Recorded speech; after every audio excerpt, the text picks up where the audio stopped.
Números 20, el principio del fin. A. Contienda entre los hijos de Israel. 1. La muerte de María. Llegaron los hijos de Israel, toda la congregación, al desierto de Zin, en el mes primero, y acampó el pueblo de Cades, y allí murió María, y allí fue sepultada. A. Acampó el pueblo en Cades, y allí murió María, y allí fue sepultada. María murió en Cades.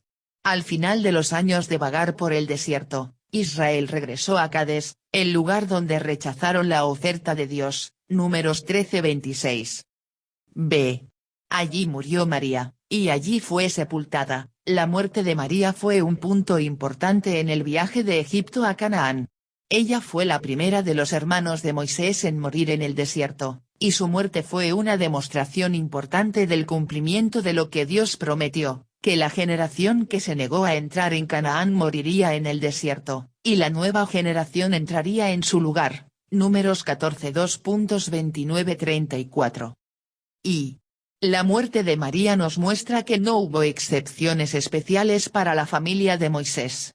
Dios dijo que solo Josué y Caleb sobrevivirían de esa generación. Números 14:30, y eso incluía a María, a Aarón e incluso al mismo Moisés. Este capítulo mostrará la fragilidad de cada uno de estos gigantes en el relato del Éxodo. Y muchas personas todavía se engañan a sí mismas pensando que tienen una excepción especial de parte de Dios, creyendo que son un caso especial, con su propio arreglo especial con el Señor. Si Moisés y sus hermanos no tuvieran un trato especial, no deberíamos ser tan arrogantes como para pensar que tenemos nuestro propio trato con Dios. C. Allí murió María, y allí fue sepultada. María murió como un personaje complejo.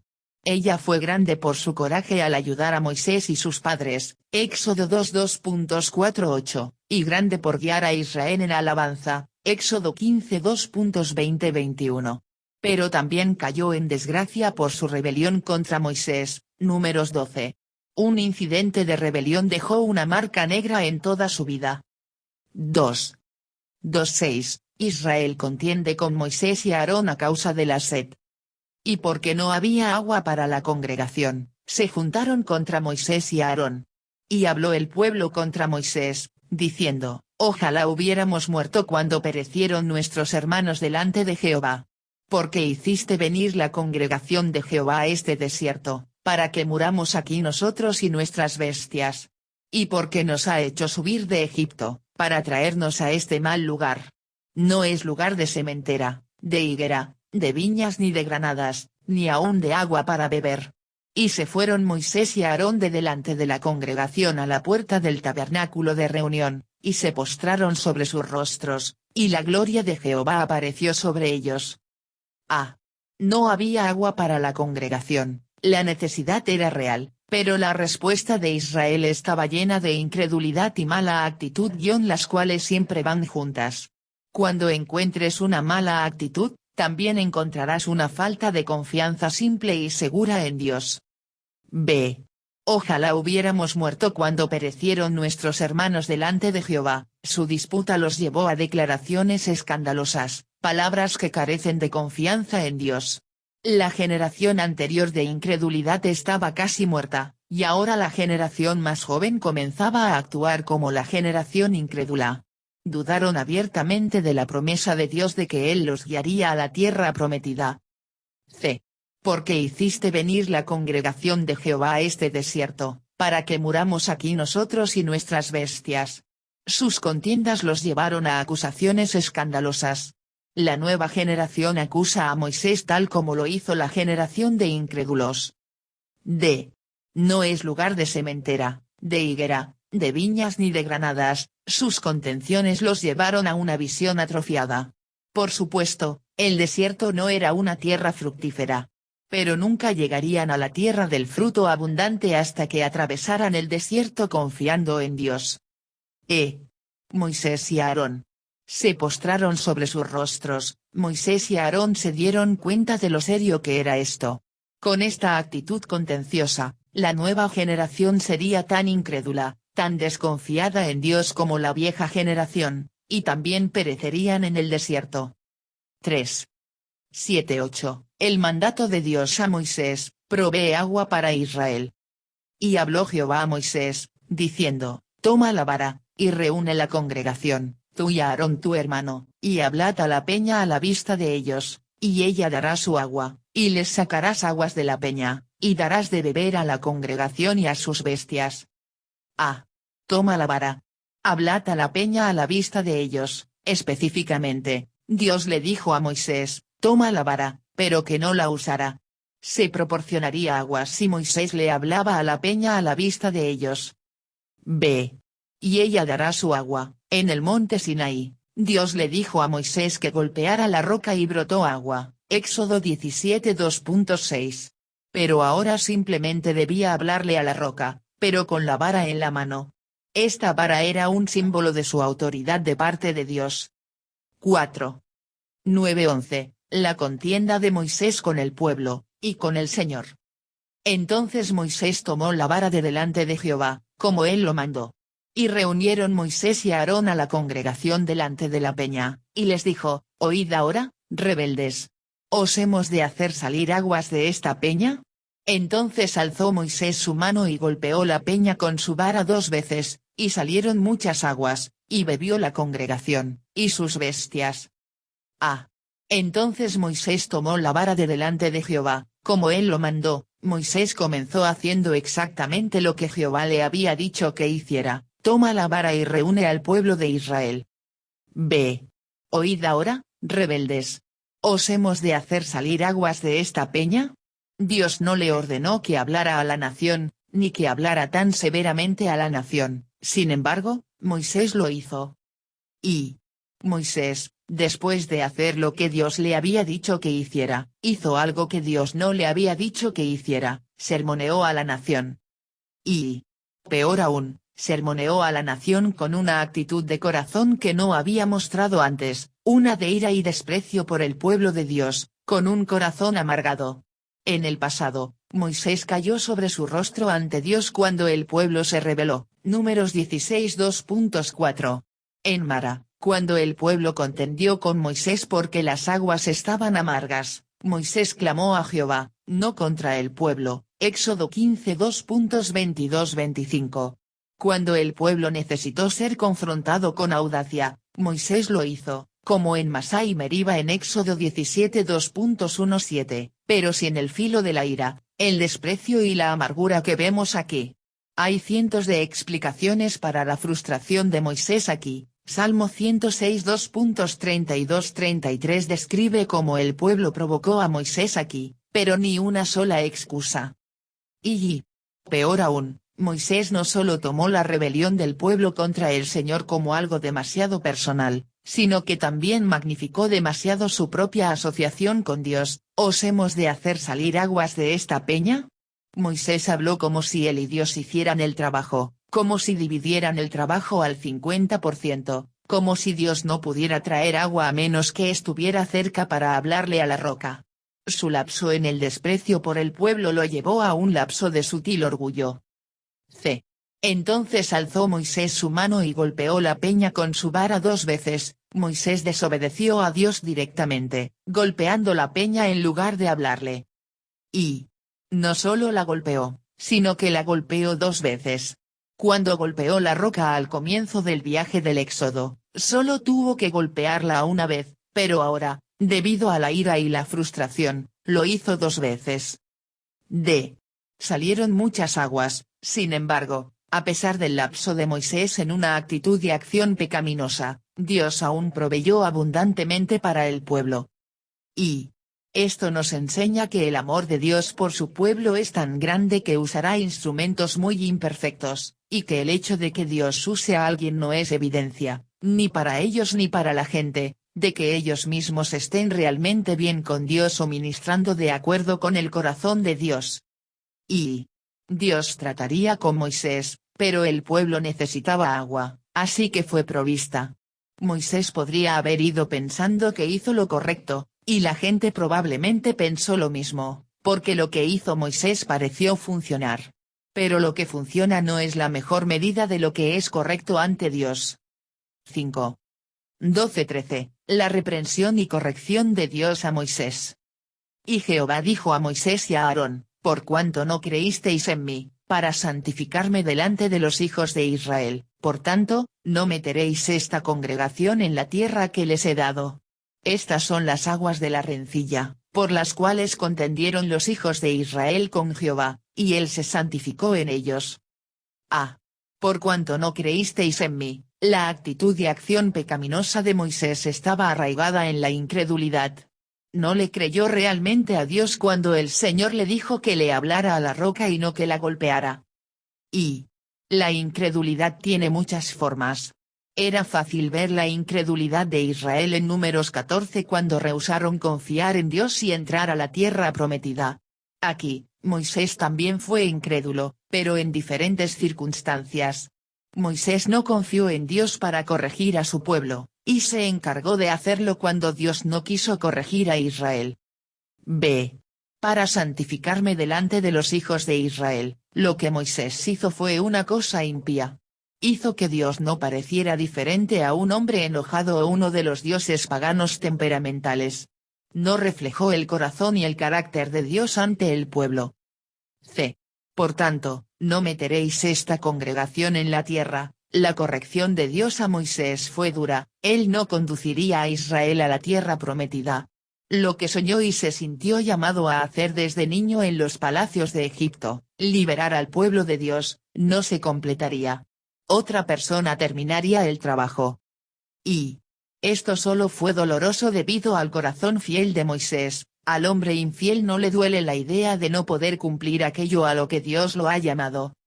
Y nosotros podríamos pensar, Israel podría haber pensado, y Moisés podría haber pensado que él estaba exento del decreto de que toda la generación que era mayor de edad cuando comenzó el éxodo perecería en el desierto. Después de todo, Moisés era Moisés. Pero Moisés, a pesar de ser un gran líder, aún así era un hombre sujeto a Dios y a la ley de Dios.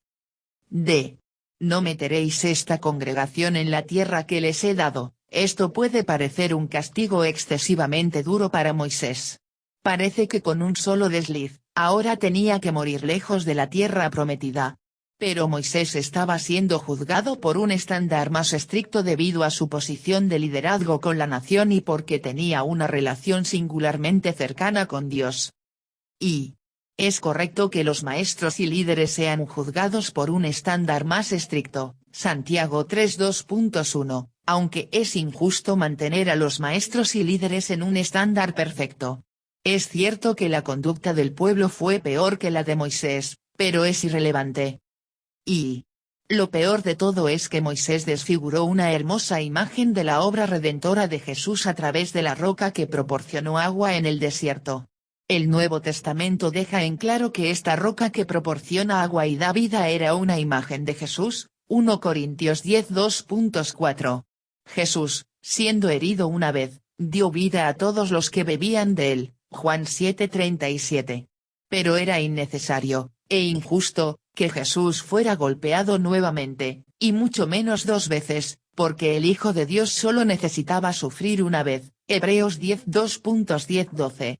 Ahora se puede llegar a Jesús con palabras de fe, Romanos 10:2.8-10, así como Moisés solo debería haber usado palabras de fe para traer agua que da vida a la nación de Israel. Moisés arruinó esta imagen de la obra de Jesús que Dios pretendía. Y él se santificó en ellos. Al final de todo, Dios fue visto como santo entre los hijos de Israel. Moisés no santificó a Dios en este incidente, pero Dios se santificó a sí mismo a través de la corrección de Moisés. Dios obtendrá su gloria, Dios será santificado, pero, ¿vendrá a través de nuestra obediencia o de nuestra corrección? Camino a la tierra prometida, otra vez. 1. 14:17, embajadores al rey de Edom. Envió Moisés embajadores al rey de Edom desde Cades, diciendo, así dice Israel tu hermano, tú has sabido todo el trabajo que nos ha venido, como nuestros padres descendieron a Egipto, y estuvimos en Egipto largo tiempo, y los egipcios nos maltrataron, y a nuestros padres, y clamamos a Jehová, el cual oyó nuestra voz, y envió un ángel, y nos sacó de Egipto, y he aquí estamos en Cades, ciudad cercana a tus fronteras. Te rogamos que pasemos por tu tierra. No pasaremos por labranza, ni por viña, ni beberemos agua de pozos, por el camino real iremos, sin apartarnos a diestra ni a siniestra, hasta que hayamos pasado tu territorio. A. Envió Moisés embajadores al rey de Edom desde Cades. Israel estaba ahora en Cades, y querían pasar por la tierra de Edom, llevándolos más cerca de la tierra prometida de lo que nunca habían estado, más allá de donde no pudieron entrar debido a su incredulidad. Esta era la quinta etapa del éxodo. Punto centrado primera, desde Egipto hasta el monte Sinaí, Éxodo 12:31 a 18:27. Punto centrado segunda, la estancia en el monte Sinaí, Éxodo 19:2.1 a números 10:10.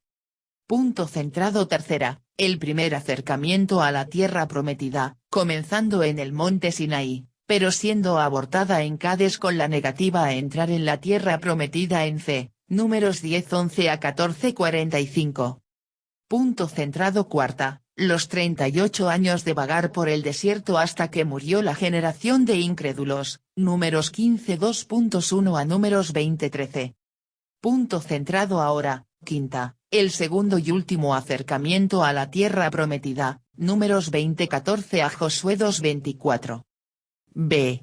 Así dice Israel tu hermano, la nación de Israel era hermano de la nación de Edom, porque el patriarca Israel, también conocido como Jacob, fue hermano de Esaú, también conocido como Edom, como se relata en Génesis 25:2.19-34. C. Te rogamos que pasemos por tu tierra. Lo único que Moisés pidió en nombre de Israel fue permiso para pasar. No esperaban provisión de los edomitas porque confiaban en que Dios proveería todas sus necesidades. 2. 18:21, los edomitas niegan el paso a los israelitas. Edom le respondió, no pasarás por mi país, de otra manera, saldré contra ti armado. Y los hijos de Israel dijeron, por el camino principal iremos, y si bebiéremos tus aguas yo y mis ganados, daré el precio de ellas, déjame solamente pasar a pie, nada más. Pero él respondió, no pasarás. Y salió Edom contra él con mucho pueblo, y mano fuerte. No quiso, pues, Edom dejar pasar a Israel por su territorio, y se desvió Israel de él. A. No pasarás por mi país, de otra manera, saldré contra ti armado. Esta fue una negativa innecesaria. No le habría costado nada a Edom y habría sido un gesto genuino de buena voluntad. Pero los edomitas, tal vez por sospecha o miedo, se negaron. B. Se desvió Israel de él. Esta negativa hizo que el viaje de los hijos de Israel fuera mucho más desalentador y peligroso, números 21:2.4-5, pero parece que no hay registro de que Dios castigue a Edom por este pecado. De hecho, a Israel todavía se le ordenaba tratar al edomita como a un hermano, Deuteronomio 23:2.7.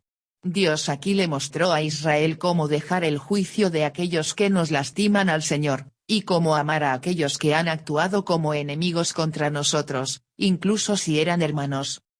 3. 22-29, la muerte de Aarón. Y partiendo de Cades los hijos de Israel, toda aquella congregación, vinieron al monte de Hor. Y Jehová habló a Moisés y a Aarón en el monte de Hor, en la frontera de la tierra de Edom, diciendo, a Aarón será reunido a su pueblo, pues no entrará en la tierra que yo di a los hijos de Israel, por cuanto fuisteis rebeldes a mi mandamiento en las aguas de la rencilla. Toma a Aarón y a Eleazar su hijo, y hazlos subir al monte de Hor, y desnuda a Aarón de sus vestiduras, y viste con ellas a Eleazar su hijo, porque Aarón será reunido a su pueblo, y allí morirá. Y Moisés hizo como Jehová le mandó, y subieron al monte de Hor a la vista de toda la congregación. Y Moisés desnudó a Aarón de sus vestiduras, y se las vistió a Eleazar su hijo, y Aarón murió allí en la cumbre del monte, y Moisés y Eleazar descendieron del monte. Y viendo toda la congregación que Aarón había muerto, le hicieron duelo por 30 días todas las familias de Israel. A.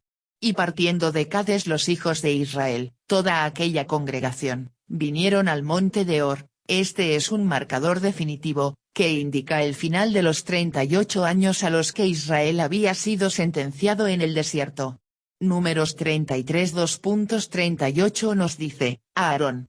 Allí murió a los 40 años de la salida de los hijos de Israel de la tierra de Egipto. Y hay muy poco registro de lo que sucedió durante estos años, están comprimidos en solo 5 capítulos y medio, mientras que el año único en el monte Sinaí tiene casi 50 capítulos. Esto fue para demostrar que estos años no lograron nada, excepto la muerte de la generación de incrédulos. Estos fueron solo años de sobrevivir en el desierto, años perdidos, esperando que el viejo hombre muriera. Y durante esos 38 años, hubo mucho movimiento, pero ningún progreso. Nuestro caminar con Dios puede ser de la misma manera. Y debido a que Israel se había rebelado, su vida se ha desperdiciado desde entonces, y solo ahora, después de tanto tiempo y después de tanto sufrimiento, Israel se encontró en condiciones de reanudar la marcha que se suspendió en Cades. Así es con las iglesias que han llegado a cierto punto, y luego se rebelan contra la voz de Dios. Su historia se desperdicia, existen, pero apenas viven, ciertamente hay un movimiento en ellos, pero no tiene un objetivo definido, no conduce a ninguna parte, simplemente terminan en el mismo lugar todo el tiempo. Solo después de mucho tiempo, si Dios se apiada de ellos, se encuentran de nuevo en condiciones de empezar de nuevo, y sin dar un paso más en todos esos años. Incluso así sucede con las personas que seguirán resueltamente cuando se les llama. Se gastan y se desperdician en el movimiento de ida y vuelta que no es progreso. Después de muchos años quizás después de toda una vida, de vagar por lugares secos, se encuentran una vez más en el mismo punto al que habían llegado antes, y ni un paso más cerca. Winterbottom en Pulpit Commentary. B. Aarón murió allí en la cumbre del monte. La muerte de Aarón es un gran hito en la historia de Israel, fue el primer sumo sacerdote de la nación, y, sin embargo, no estuvo exento del decreto de que su generación perecería en el desierto. Y Moisés, quien representaba la ley, no pudo llevarlos a la tierra prometida. María, que representa a los profetas, no pudo llevarlos a la tierra prometida. Aarón, que representa a los sacerdotes, no pudo llevarlos a la tierra prometida. Solo Josué, es decir, Jesús, podía conducirlos a la tierra de la promesa de Dios. C. Aarón murió allí en la cumbre del monte. Aarón murió como una figura grande, pero compleja, incluso más que María. Fue usado poderosamente por Dios, como compañero de Moisés, Éxodo 4 2.27-31, para iniciar el sacerdocio, Levítico 8, y para rogar con Moisés por el pueblo, Números 16-17. Al mismo tiempo, jugó un papel decisivo en la grotesca debacle del becerro de oro, Éxodo 32, y en desafiar la autoridad de Moisés con su hermana María, Números 12. Y la vida de Aarón nos muestra, entre otras cosas, que el oficio es más importante que el hombre mismo. Aarón el hombre no siempre fue digno de respeto, pero Aarón el sumo sacerdote siempre fue digno de honor. D. Y Moisés desnudó a Aarón de sus vestiduras, y se las vistió a Eleazar su hijo. Dios dio una advertencia especial acerca de la muerte de Aarón, para que se pudiera hacer una transición suave y elegante al pasar la posición de sumo sacerdote al hijo mayor vivo de Aarón, Eleazar. Y el hombre muere, pero el sacerdocio, y el acceso y la relación con Dios que describe, continúan. La relación con Dios de ninguno en Israel debía depender de Aarón, sino del sumo sacerdote, quien quiera que fuera. Dios se ha asegurado de que siempre haya un sumo sacerdote a quien acudir en Jesús, Hebreos 4 2.14-16, y no necesitamos depender de ningún hombre para nuestra relación con Dios.